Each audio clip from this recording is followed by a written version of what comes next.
Et nous sommes connectés sur France Info avec Gérard Vespierre, analyste géopolitique, fondateur du média Le Monde Décrypté. Bonsoir à vous. Diriez-vous plus que Voilà. jamais que le temps joue en faveur de l'Iran? Ah, je ne le crois pas, parce que s'il y a blocus d'un côté, n'oublions pas qu'il y a aussi blocus de l'autre, n'est-ce pas? Donc la flotte américaine empêche le ravitaillement maritime de l'Iran et ses exportations, ou les freine en tout cas.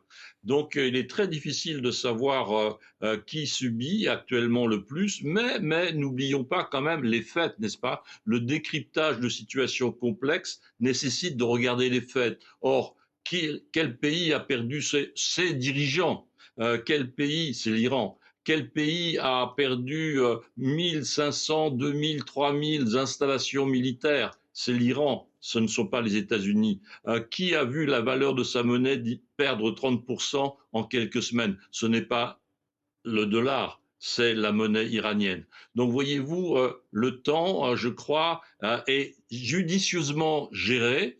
Les États-Unis ont fait l'annonce de sanctions sans donner les sanctions et donnant 4 jours avant l'annonce. Donc les Iraniens ont maintenant la parole, c'est ce qu'ils viennent de faire, c'est ce qu'ils viennent de dire. Nous sommes prêts à envisager la paix.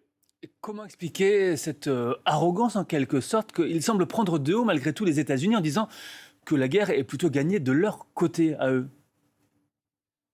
Comment appelez-vous ça dans les studios, n'est-ce pas? La guerre de communication. Alors je crois qu'il faut éviter, si l'Iran a perdu la guerre économique, si l'Iran souffre de ses pertes militaires, de peut-être offrir à l'Iran eh bien, une simili victoire de communication. Les mots ne pèsent, voyez-vous, que de la fumée. Seul compte dans un conflit de cette ampleur, de cette importance stratégique, les lourdes réalités économiques et militaires. Et la guerre va sur ce plan économique avant tout, plus que sur les frappes militaires. C'est cette asphyxie économique qui compte le plus en ce moment? Absolument. Et d'ailleurs, ne nous trompons pas, ce ne sont pas les États-Unis qui ont commencé à menacer de sanctions.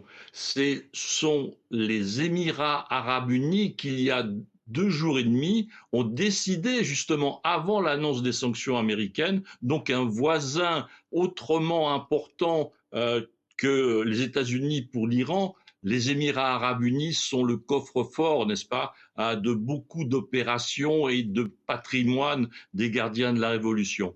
Donc, les Émirats arabes unis ont lancé le train de sanctions. Maintenant, les États-Unis montent dans ce bateau-là aussi et demandent à leurs alliés de les accompagner. Donc, on est vraiment dans une pression maximum. C'est pour ça que les Iraniens viennent de prendre la parole.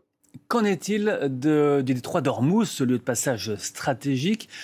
On parle de négociations, plus de nouvelles pour le moment. Ça reste un point éminemment important.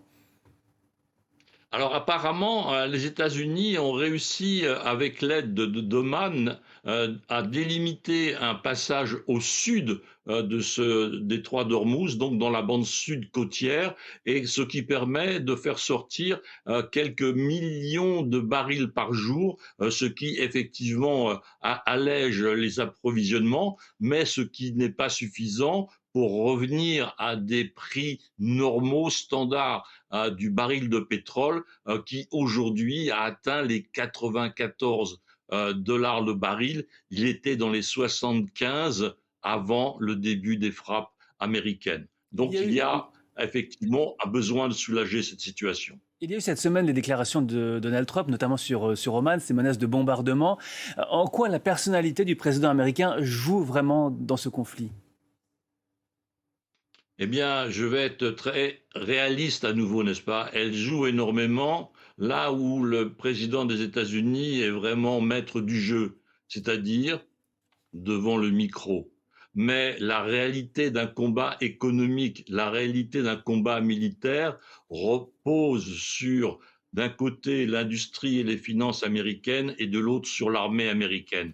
Et ce sont donc les dirigeants de ces deux piliers de puissance que sont l'économie américaine et le Pentagone pour les militaires, qui ont vraiment les cartes en main, qui appliquent, et je vais peut-être vous surprendre, avec Israël depuis des années, un plan de bataille pour aboutir à la chute du régime iranien. Depuis 3 ans, ces étapes sont franchies les unes après les autres.